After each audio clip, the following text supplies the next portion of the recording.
even understand what was my first segment of my life, what was my second segment of my life like, and what was that next segment of my life like.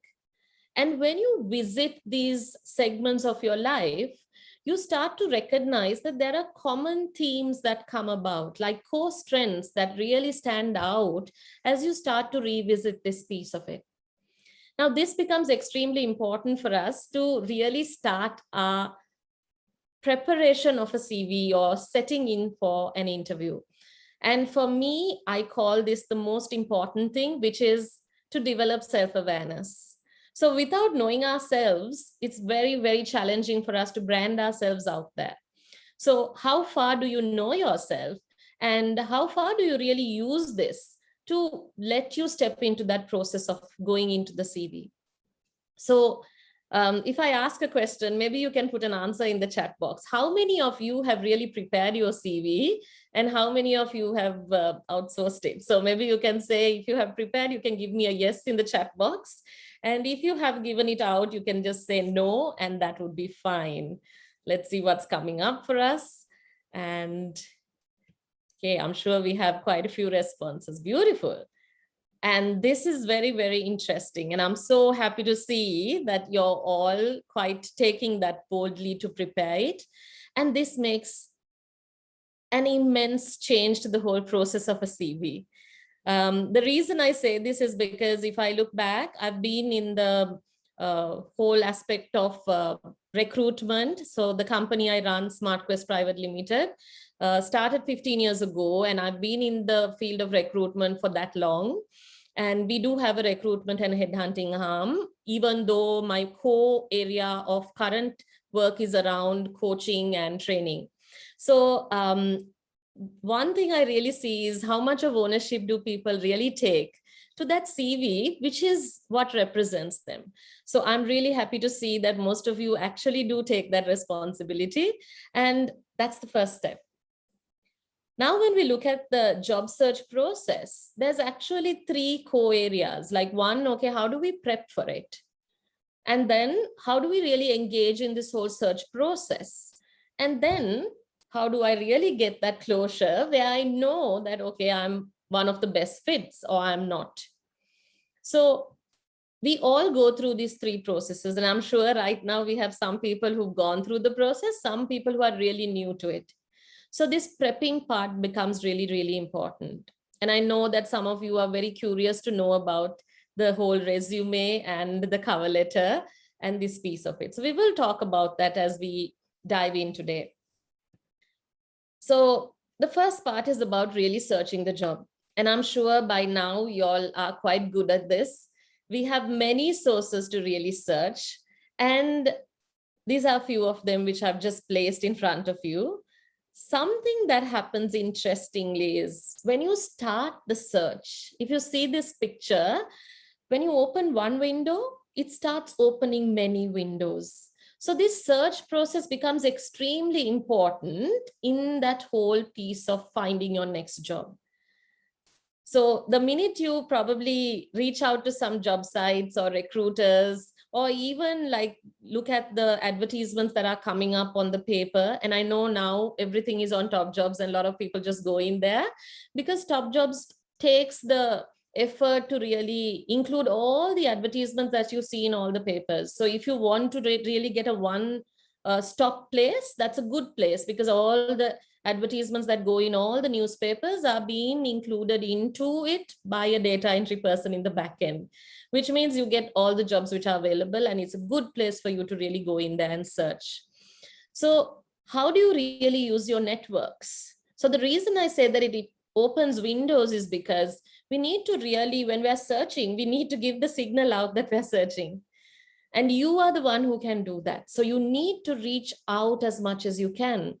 And I know some people, they say, oh, I'm looking for a job, but I apply for the positions that are there, but nothing's happening.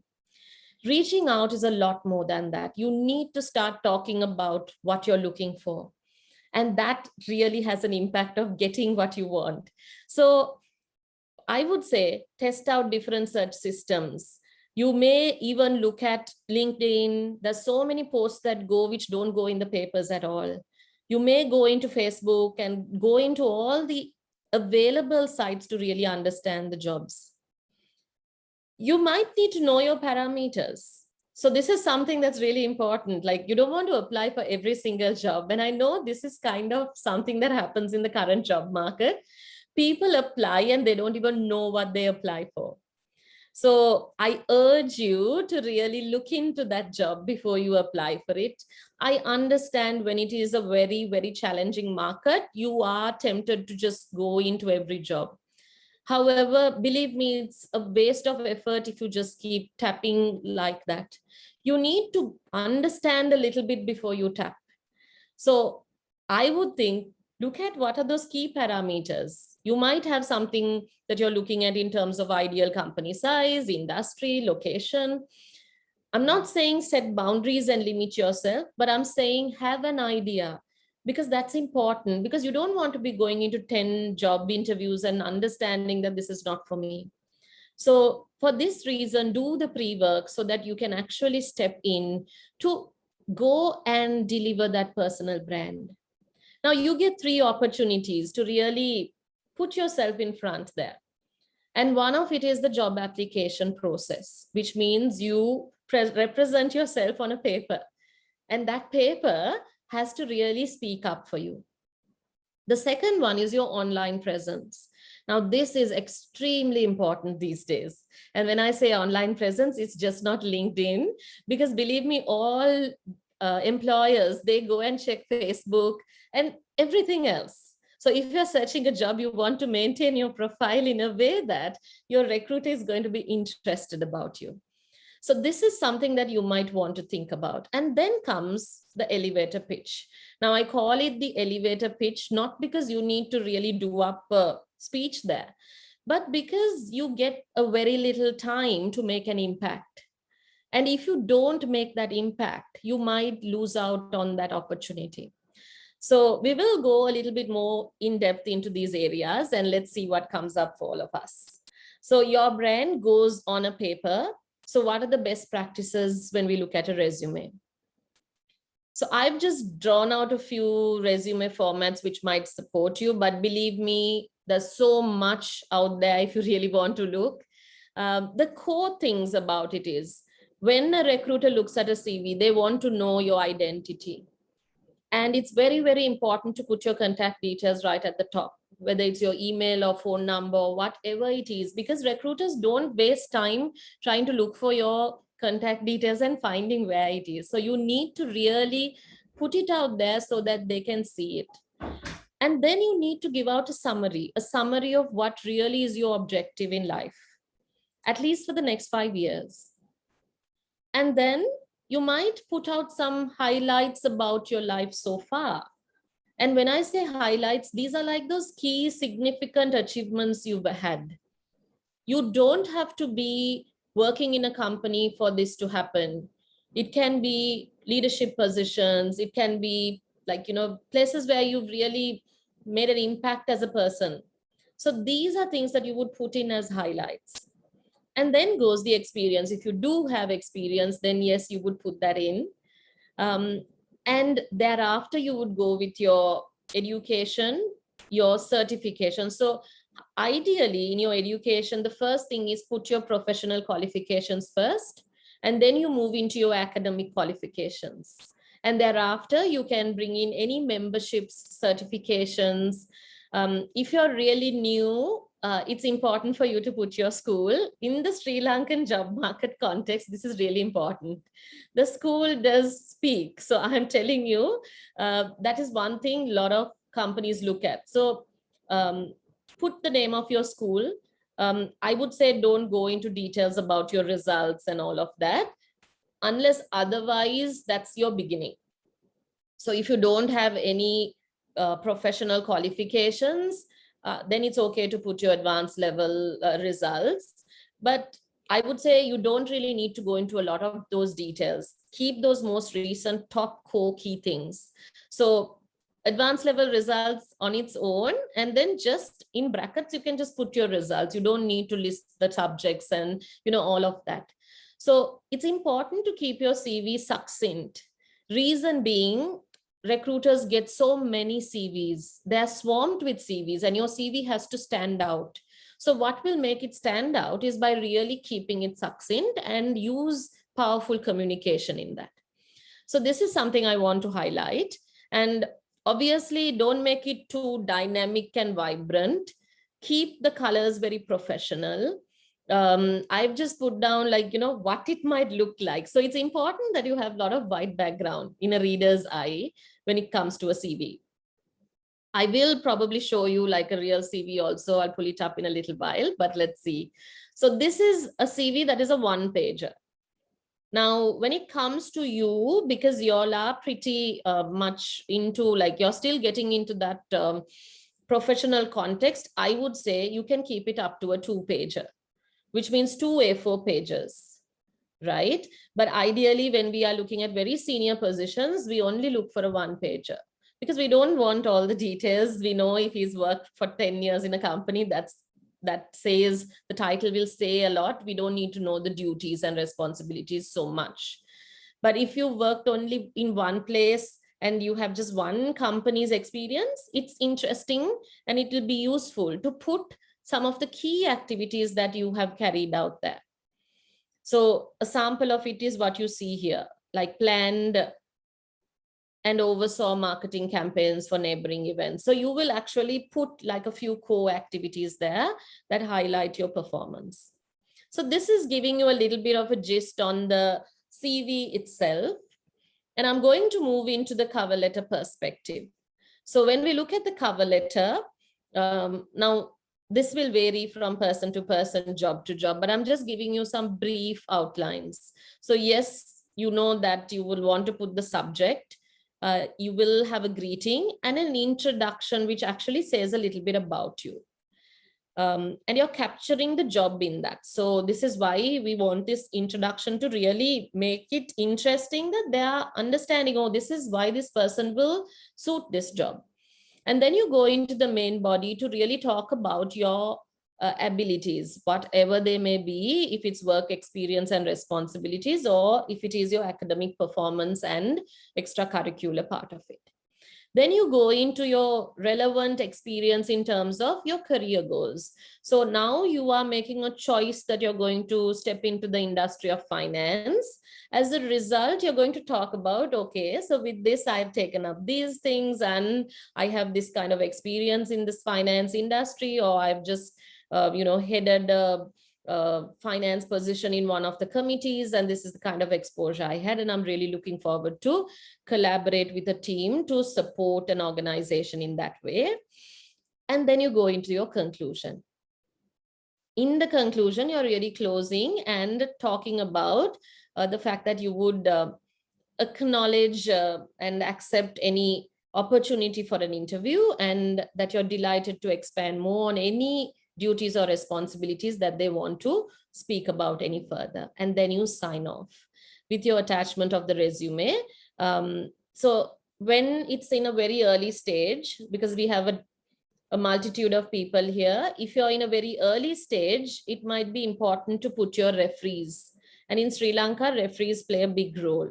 Now, there are some jobs that they directly says, do not enclose referees. We will call for referees if needed. So there is a two-way thing in this. And I can tell you a little bit more about the referee part of it. So as a company, we do outsourcing of background verifications as well. So our client companies give us the CV and tell us, okay, can you check this whole CV, validate it. So this is a process that happens in the back end that sometimes applicants don't know. And I want to really urge the importance of this. So, which means recruiters give this out to a company to do the verification. And we as a company would verify every certificate that has been attached if requested. And we go into the education department, we go into the institutes, universities. And I'm just telling you for your information, there are many times that forgery has been found. So this itself is like a closure to your doors. So it's very important to keep your authenticity in the whole process of really moving forward. So since we're talking about referees, use a referee who will speak for you. because this is something that happens. You put a referee and sometimes they don't pick up their calls. So it's very important to use a person who will actually speak for you. It doesn't have to be a really high ranked referee, because sometimes the most high ranked referees you put, you can never contact them. So be very conscious about your choices there, and use someone who will really give a good recommendation about you and someone who will speak for you, because that's all the recruiter is looking for. They don't really want to know who the referee is, but they want to know if someone is recommending the person. So it's very important to have a contact point when it comes to the referee. So now you've done your CV, you have your cover letter, and it's really important to really polish your work, which means you need to use confident and crisp writing style. So not a lot of data, but very, very crisp. Grammar and spellings must be perfect. I don't think I need to say this, but I'm still saying it because sometimes it's appalling. We see horrible CVs coming in. So I thought, okay, let me say this as well. And get some of your colleagues to critique your draft CV. Maybe you can give it to your friend, someone in your family, to really look at it and see, how does it look? Does it really represent me? So above all, you're making your first impression with your potential employer. So it's really important. I'm not saying that human beings are perfect, but it's important that you bring your best self on here. So for that reason, go through the things that you can avoid. That gives a good impression to your employer. Okay, this is a well thought CV. Now that is what we want to be calling out for. So you may need to revise it, edit it. Don't get frustrated with it. If you have to cut and chop and really come with like a newer version, edit it and make sure you proofread it and really get that final product. So we know that a good CV won't get you a job, but if it's not good, it can actually cost you a job, because that opportunity to step into the interview is something that you lose out here. So with this, remember you have something called the online footprint, and this is personal and professional both. This is where I spoke about your LinkedIn profile, your Facebook profile, and anything that comes up on Google when you type in with your name. Just go and search it and see. Does it really give a good impression? And you might need to be conscious when you're on a job search. At other times, I would say you can be bold and share your thoughts. But if it's not going to help you, I would say be conscious about it as well. Okay, so we have different types of interviews that really come up, right? When we are faced with interviews in the interview process. Some of which is a face-to-face interview. Then we have the telephone interviews, which are really, really popular these days.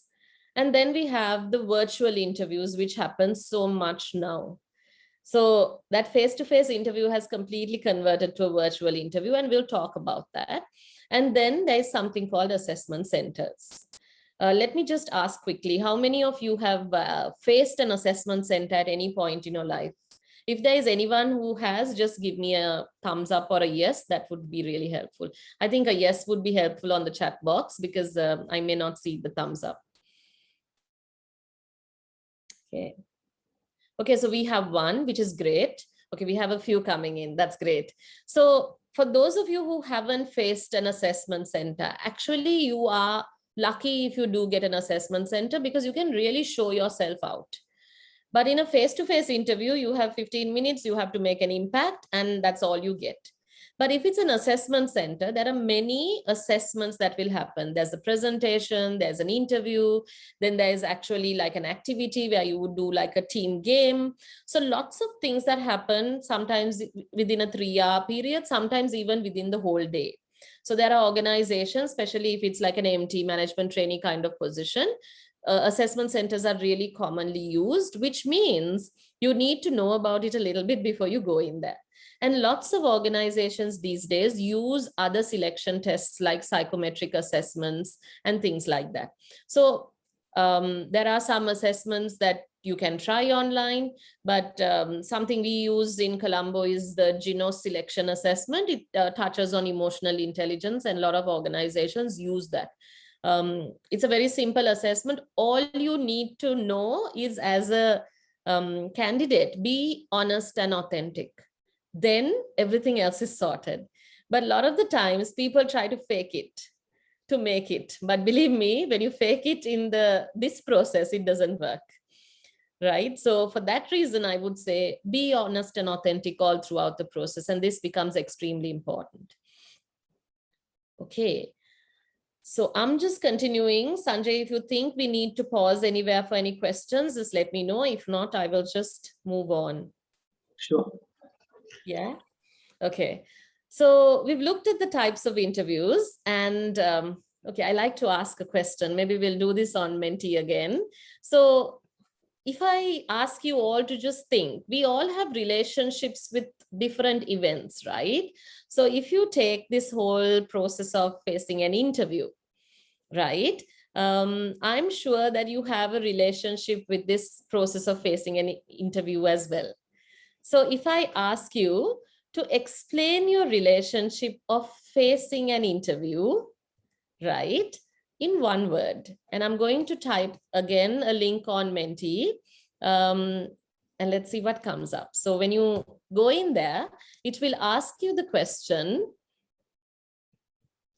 explain your relationship with facing an interview. So you can use a word that will explain that. Let's see what comes up for all of you. So when you talk about facing a relationship, facing an interview, what is the relationship you have with that? Okay, let's see what comes up. So maybe I'll give an example like, oh, I think it's a great opportunity. So I love interviews. So there are people who love interviews and they actually take it as a challenge. So what is that for you? Let's see what comes up. Okay.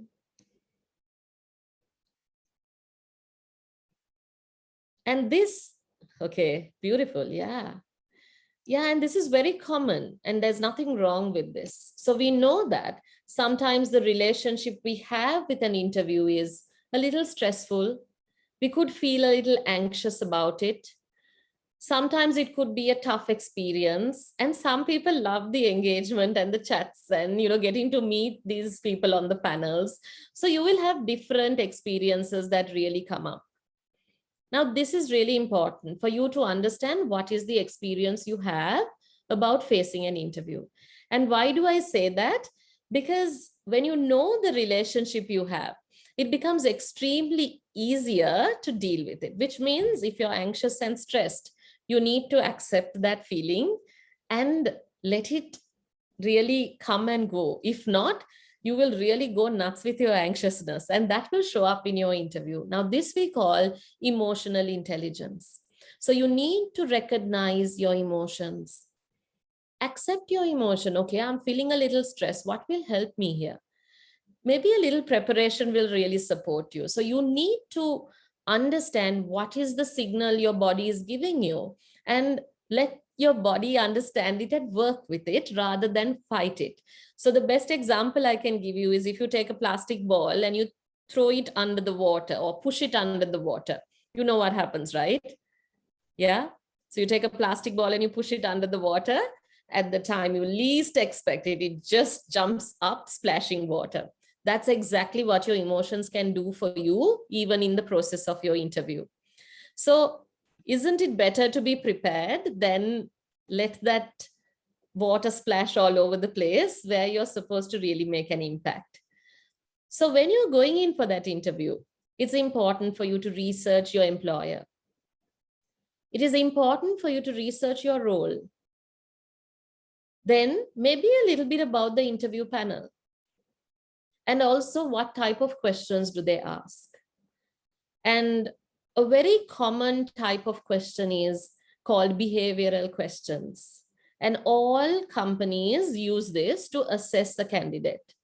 So they will always ask you questions like, so give me an instance where you were a leader. You took up a leadership role and it was very challenging, but you actually succeeded there. Or tell me how you handled that challenge, which means you need to think of an instance like that and your behavior. So we call these behavioral questions and behavioral interviews, very commonly used in organizations. So I would say be prepared for questions, especially around your job.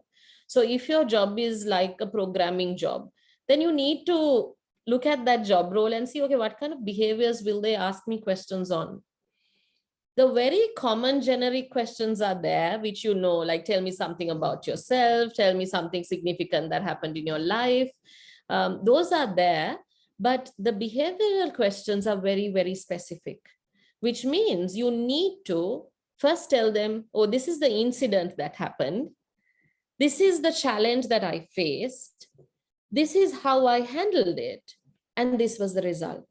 Now, if you don't explain that process, you're really not using the opportunity to show yourself out with that behavioral question. So whenever questions are asked on a specific behavior, go into that place. You might need to really go back to a place in school or in your previous organization where you dealt with something like that and really speak out how you handled it. Now, what they're looking at is that authenticness of how you handled it, not about your greatness. So it's really, really important to come out with how you dealt with the challenge. How did you get people to work together? How did you sometimes support people, even though it took extra time from you? So that kind of impression is what you need to really leave there. So like I said, if you push the plastic ball under the water, it has a tendency to become an interference. So Tim Galway says that performance is equal to potential minus interference at any point in our life. So we all have a potential. Our performance is equal to the potential when we are in our best state. But when there are interferences is when our potential gets degraded or it actually reduces our potential. Now it's important for us to manage our interferences. This is why we said one is to manage the emotions and that whole piece of that. Similarly, you need to prepare so that you reduce the interferences again. And now in the virtual space, this becomes extremely important. Why? Because you don't meet the person anymore. You can't really explain anything. You get a 15-minute slot to show up in your interview. So you really need to check your tech. You really have to check your Zoom connection, your whatever the connection is, and see how you show up on screen. Speak and maybe even sometimes record yourself and see. You are the best person to judge yourself as well. So you can record yourself and see, oh, when I give my pitch, how am I sounding? Does it sound good? Next thing is you might need to check your surroundings. In the employer's perspective, believe me, these days it's accepted because we are in a home environment. Okay, if you have someone walking around, no employer is going to penalize you for it. However, as a potential candidate, I would say reduce the interferences so that you can really focus on the interview and have a professional attire, even if it is online. And when I say professional attire, a full attire, even though you're seated, because it might be funny, but I know some of the companies, just to put you under stress, they sometimes ask you to do something just to see how you handle it. Now, this is called a stress interview.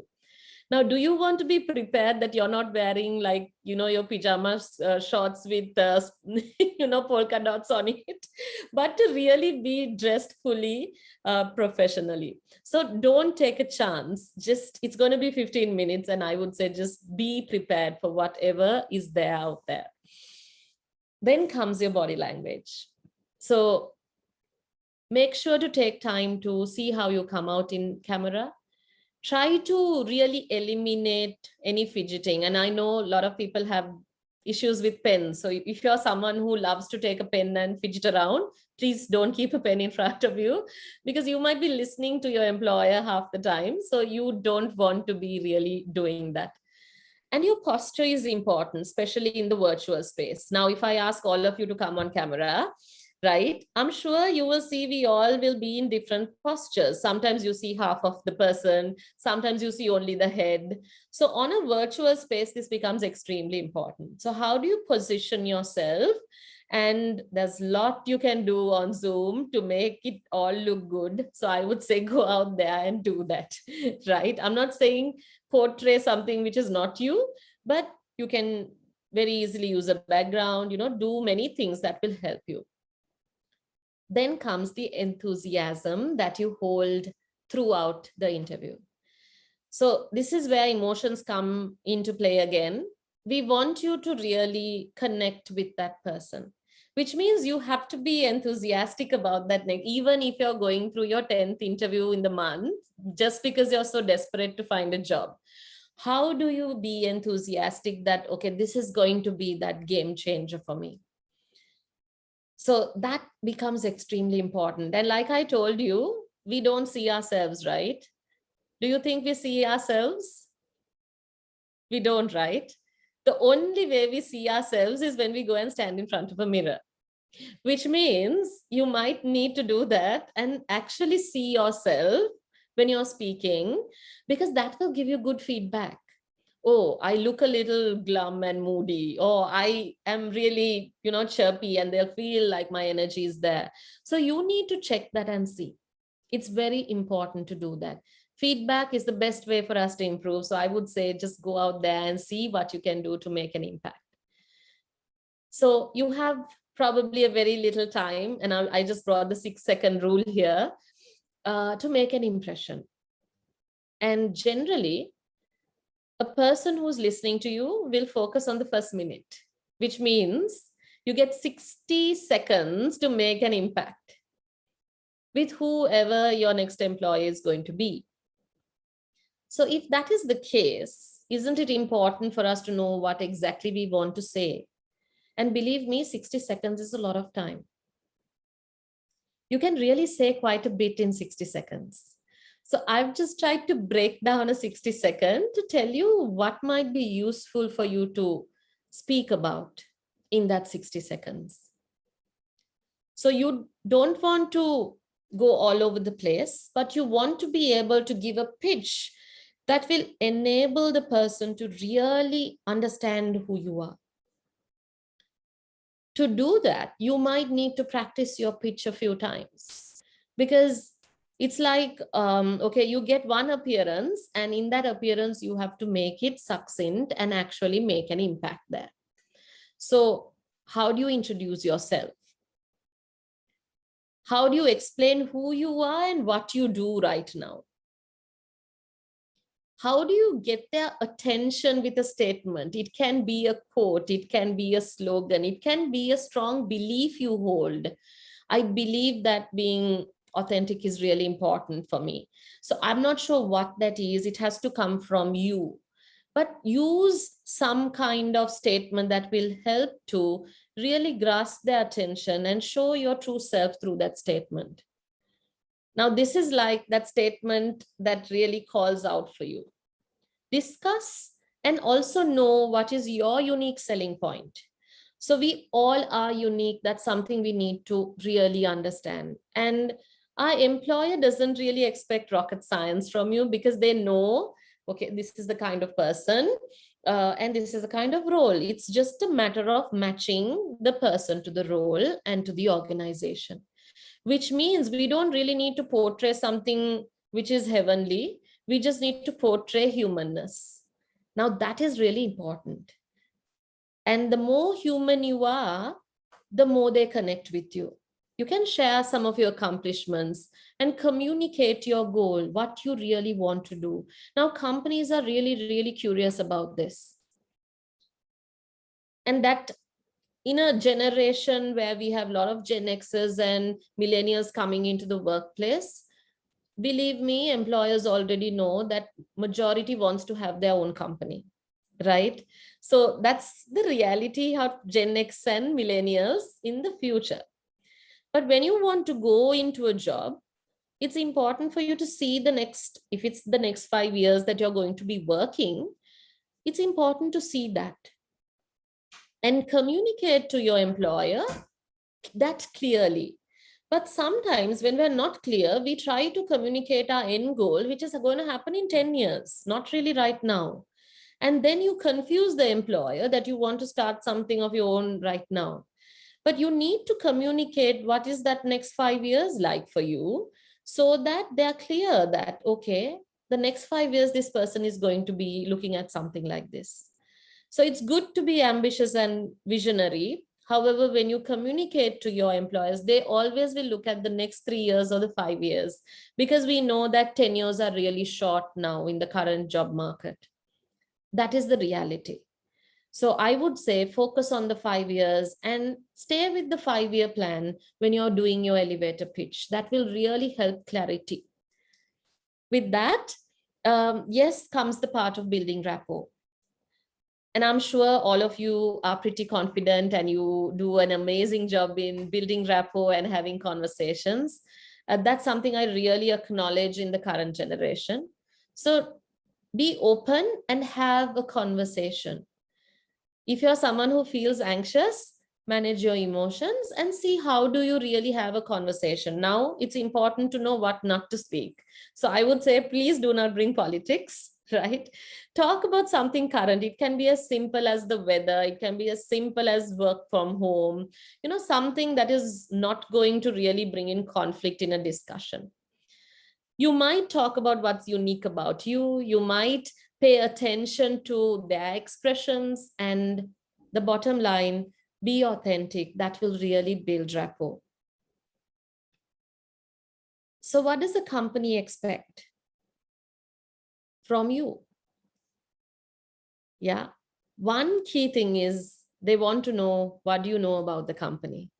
So even though we all know that this is an expectation, believe me, there's so much of research to say that when an employer asks the candidate, what do you know about my company? Very few people can still answer that question. So this is research, findings that say that people are not prepared for this question. So it's really important to do your research, know about the company. What are your unique strengths? They will really want to know that. And they want to know how will you support or serve or really bring value to this job.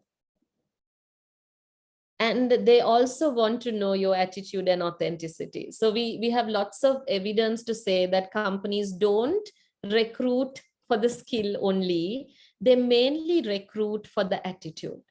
So that's a core calling, which means you need to understand your values, your way of operating.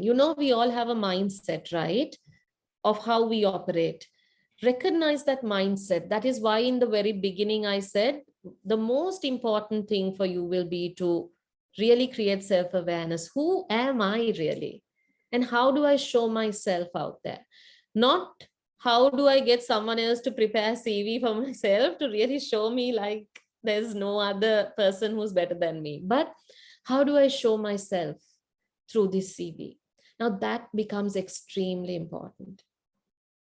So if you look at the company's perspective, majority of the time, decisions are made because of that authentic sharing. And I've had many companies and like heads of HR who say, we really liked that candidate because he was really authentic and he really connected with us. So do they look for skill? Yes, they do. I'm not saying no. However, they look for a little bit more than that, which means you just need to be yourself and open up a little bit. And that makes a world of difference in an interview. Why? Because they connect to that human being in front of them and they know, wow, this is the kind of person who will make an impact. So how do you show out your humanness becomes extremely important in this whole process of understanding the interviewing process. So my final thought is, let me share that as well. You have within you all the resources you need. So we don't really need to seek out too much. We all have the resources we need within us. All we need to do is tap into that, understand that, and bring out that best version of yourself in the 15 minutes you get, which means you have to be prepared for it. Why? Because we all have a potential. The only thing that reduces our potential is an interference. We want to make sure that we show up with our potential. So you need to manage and really reduce those interferences in a way that you embrace your full potential as much as you can. And with that, I'm sure all of you will definitely make a difference in your next interview. And I'm open to any questions, any thoughts, anything you want to clarify right now. I'm just being conscious of the time. So Sanjay, maybe I'm going to hand it to you. We can open up for any questions. Sure. Yeah. So, guys, if you have any questions, please unmute yourself if possible. If not, you can use the comment box as well. And before that, we have got few questions, and most of them were answered during your interviews. But there were two questions which were outstanding out of those. So, one was, as a student, since we have no professional qualification, what should we include in a CV? Yes. So that's a really good question. So what you want to do is to show yourself, and you need to first understand the job role that you're going to apply for, right?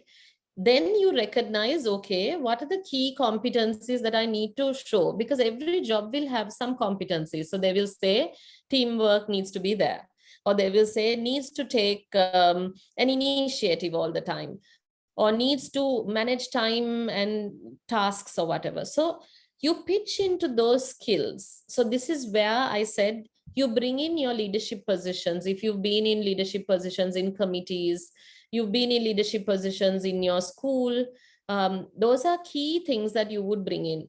The part where we look at as highlights, put up at least 3 highlights about yourself that will speak about, oh, in the last, we'll say 22 years of my life, these are 3 significant highlights of my life. So put something of that sort, and yeah, bring in some competencies that you can bring out that will show something about your experience. I hope I'm answering the question. Thank you. And the other question was how the interview of tech-specific applicant should be. Okay. So that's a very, very specific question. So it really depends. When you say tech, there are different sides of tech, right? So if it's a design kind of position, then I would say that position needs to be a bit design specific. So you need to show your design capability even in your CV. And I've seen very creative CVs coming from people who are into design. But if it's a tech specific person, I will tell you with my experience, when we look for tech people, we're very, very conscious about the specific languages that the tech person has. So it's important for you to highlight those separately, like whether it's the Java or whatever those languages that you're doing, bring it specifically out of your job content. A lot of people go and put it in the job content, but you need to bring it out and really show yourself out as to what is the key languages that you're studying and what is your tech speciality. So I would say highlight that as much as you can when it comes to a tech CV, because I've seen that's like a key thing the employer gives us as a cue. Okay, look for his language specifically, and that's something we want to know. Yeah. There's another question. Could you please tell us, apart from top jobs, what are the main search sources in Sri Lanka? Okay.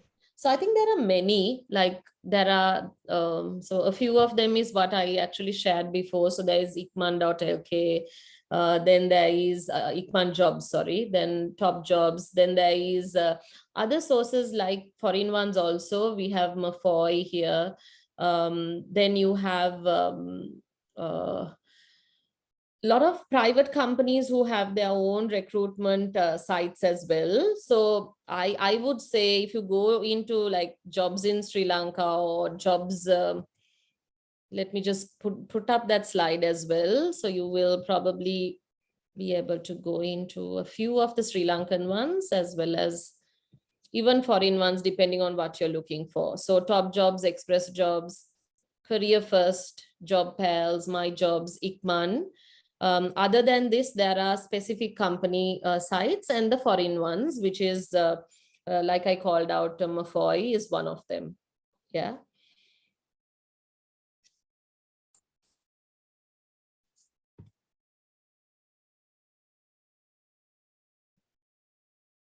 Anything else coming up, Sanjay? No, so far that's all. Okay. Um, Sanjay, if I just add on to that, like, so job, more than the job site, something I've seen as a trend these days is a lot of the HR people, they post their jobs in LinkedIn. So I would say just do a search on LinkedIn and see like whatever the type of category of job you're looking for, and also on Facebook. So those two are used quite a lot in Sri Lanka because they're considered the most used social media channels. And I think your generation, you can also use Instagram and check. There are posts that go in terms of jobs. Yeah. so thank you. There is another interesting question. Yes. Madam, I believe we need a job to survive ourselves and do a service to our society. I want to know how much this thought is correct to modern society and why we need to try this much perfect. Why cannot they understand we all are humans? I love the question. It's a very human question, and I'm very much resonating with whoever has asked that question. Um, so this is why, Sanjay, I said at the very beginning, you need to recognize your value and purpose. That's very important. And if you are speaking from that place, the right employer will connect to you.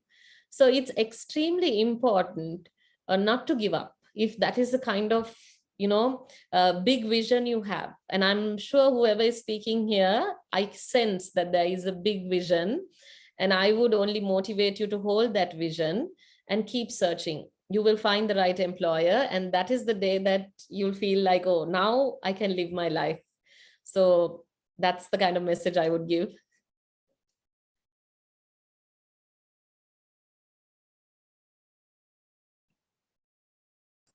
Superb advice, ma'am. Mm,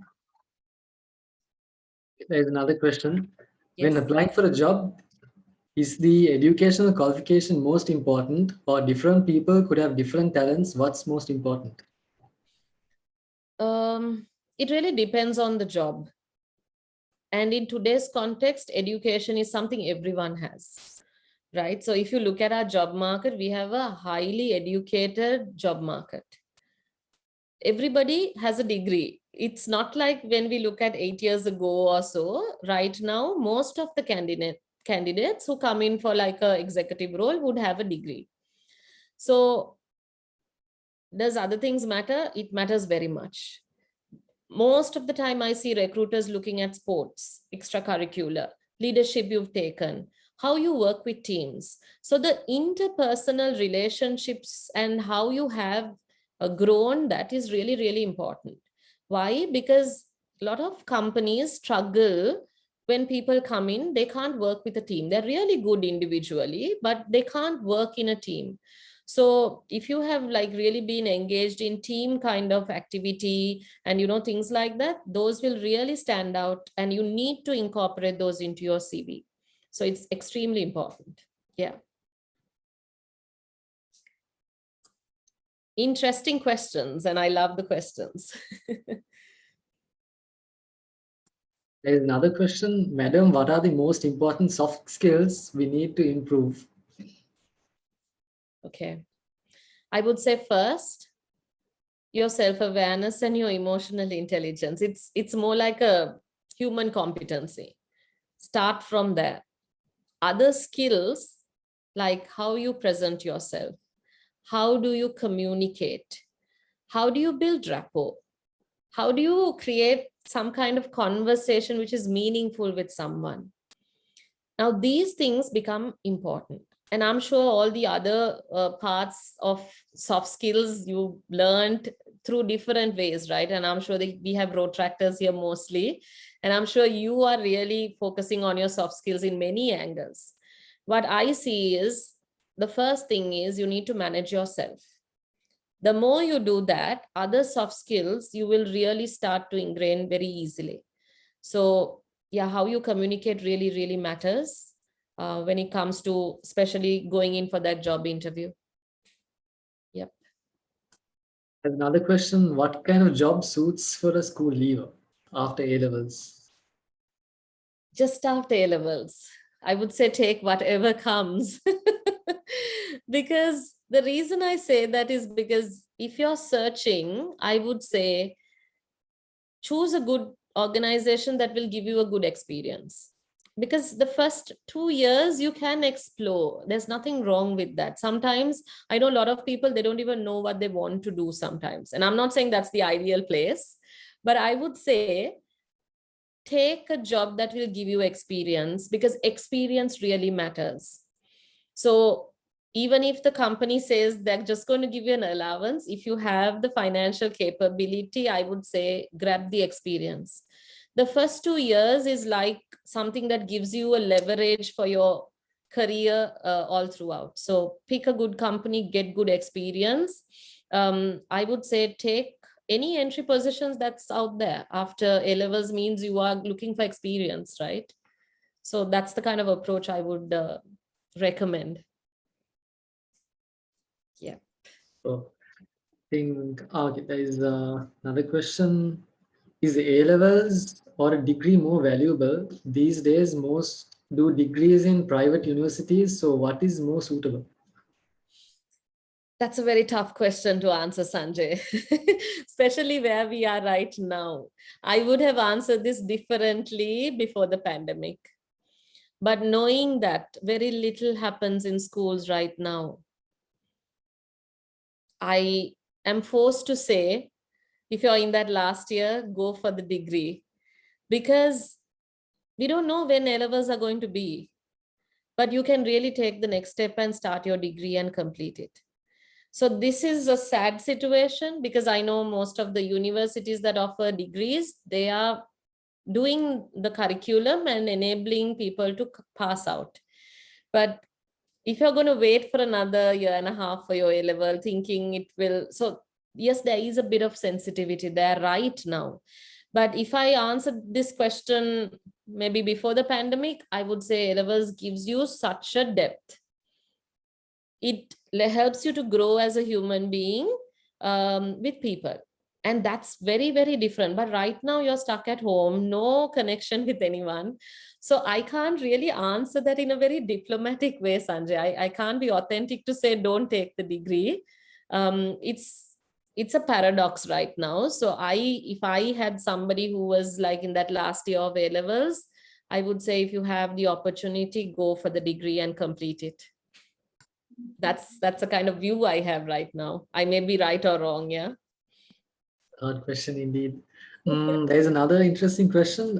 Is there any specific advice you can give for girls working in any industry?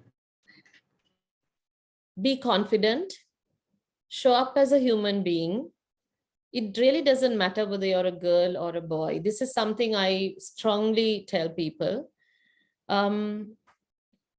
You need to show up for who you are. That's what matters. So I think the importance is be courageous and show up for who you are, and work with whatever the passion that you have. Stay close to that.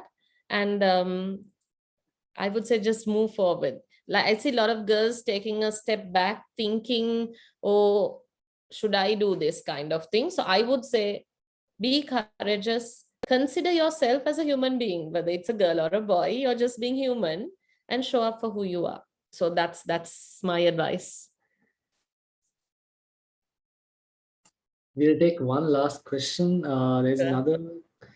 What are the key general things that might be useful to go up the ladder? Key general things. Right now, your tech knowledge is extremely important. You need to be technically savvy. So we don't want to be dinosaurs, right? I know y'all are not, because you were born into a world of technology. However, I would say be out there outstandingly with your tech. That's extremely important. The other thing is the humanness, which I spoke about. So we are in a world where artificial intelligence is taking over many things. We need to be human to stand out for our capabilities, because right now everything else can be replaced. So the humanness is a very, very important thing. So I would say those two are the tech is one. Second is be human, bring out your values, live life as a human being. So that's the kind of thing I would say. And one last thing I think, Sanjay, will say there is, look for collective wisdom more than individual wisdom. Work as groups wherever you can. Believe me, you'll make a lot of things happen then. Yep. There are questions coming up again and again. Is it all right if I read them? Yes, please go ahead. I love the interaction. So I think that's why I'm So, here. So let's go ahead. do you think study from home process will work out, or maybe work at home? How will it work out? So I told you, if we don't adapt, we will become dinosaurs. So definitely all the corporates in Sri Lanka are looking at hybrid models. Whether we like it or not, it's going to happen, which means it won't be completely working from home, nor will it be completely physical anymore. So there's going to be a hybrid. And this is something that a lot of the clients we work with, we are in discussion at the moment. What would be that right model? It's still very new. So it's researched and, working with, so I'll tell you at the very beginning when the pandemic happened, everybody said only 10% wanted to work from home. Everybody wanted to come back to work. But after 1.5 years, when the same question is asked, only 20% want to come back, 80% want to work from home.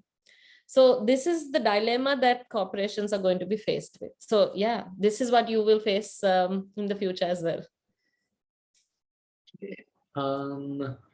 There's another question. In the current volatile situation, is it suitable to mention our plans for next 3 years or 5 years in our CV or during an interview?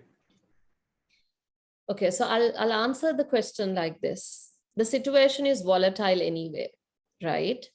So we can't really control that. That is a concern.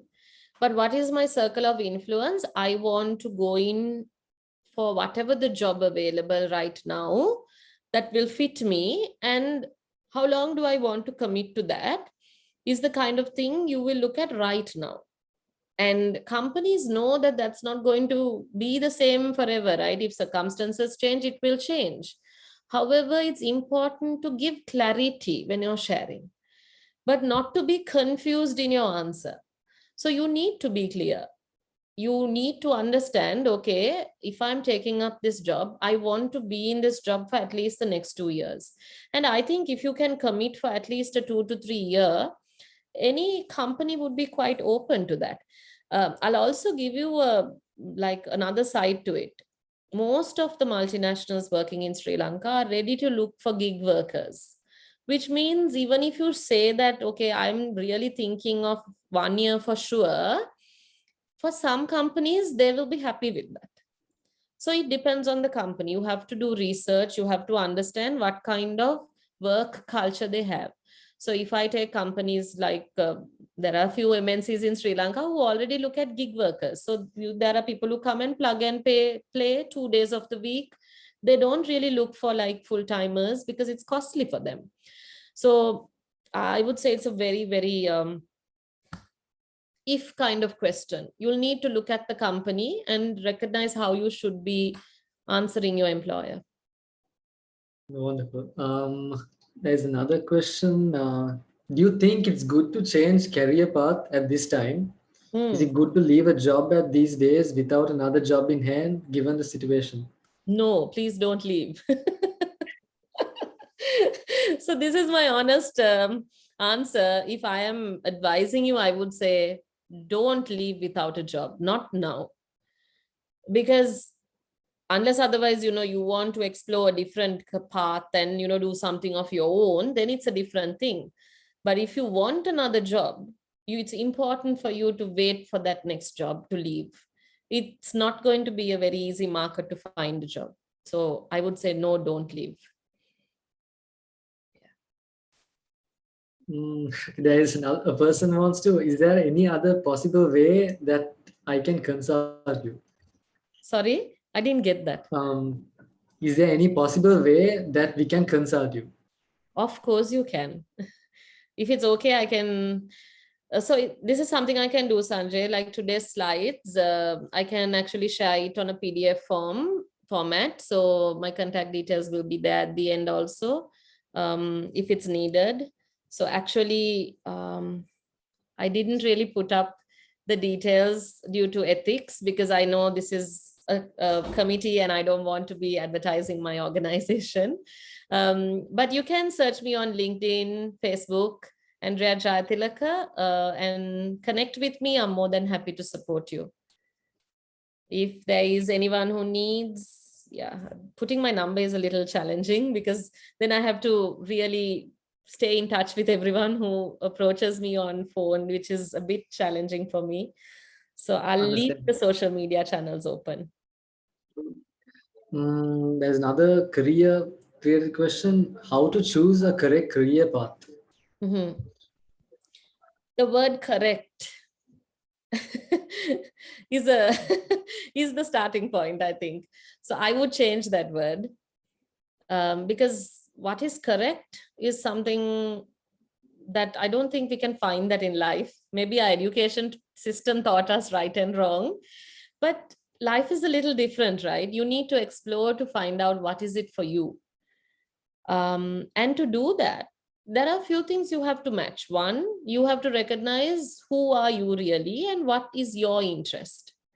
Second, you have to understand what the job market is like. What are the trends out there?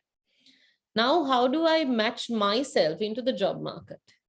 So it requires a little bit of work, which means you need to spend some time with yourself, recognize your strengths. This is why I said, like, you might look at a timeline exercise, revisit your whatever number of years you've lived so far, and recognize who is this human being. Sometimes we don't spend time to do that. So introspect a little bit and try to find out, okay, what is it that, so for whoever asked the question, you use the word correct. Find out what does correct mean for you, because there is no correct out there. So it will really be what you want. Yep. Yes, I think that's it for today. Super. Everyone. Thank you so much, ma'am, for joining us today. And My pleasure. yes, and thank you everyone for joining in time and staying out throughout this valuable lesson. I hope you'll use this in your future interviews and CV creations, or even if you're a what you call a company owner. So good luck to you all, everyone out there. Thank you Thank so you. much. All the best, everyone. Thank you.